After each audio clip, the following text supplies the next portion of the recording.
What's up guys, today I'm going to take a look at installing the latest version of Booster for Advanced Steel. So Booster is the add-on that comes from the guys at Man & Machine, and they're coming back to market with version number 2, and they've updated some of the components and features around exporting parts, solids, mass change, drawing tools.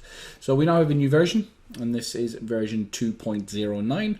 So I'm just going to right click here, save link as, and I'm going to download this AS Booster 2021 install file.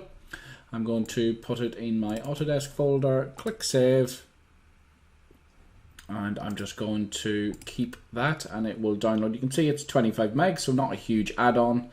Should be relatively quick, and now we can begin adding this to our Advanced Steel platform. So once we have the MSI down, let's open it and let's click next to install. You can see you accept the terms and conditions, select next.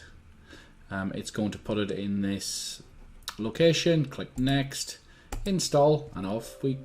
So this runs the install, copies the files, registers it, clicks finish. So that should be it done. Let's download.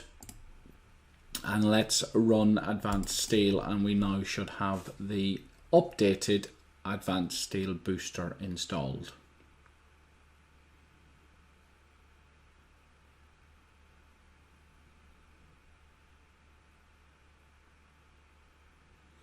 So let's just start a blank Advanced Steel template file, and we now should update, and I can already see that the new ribbon tab is there for MUM, which would be Man & Machine.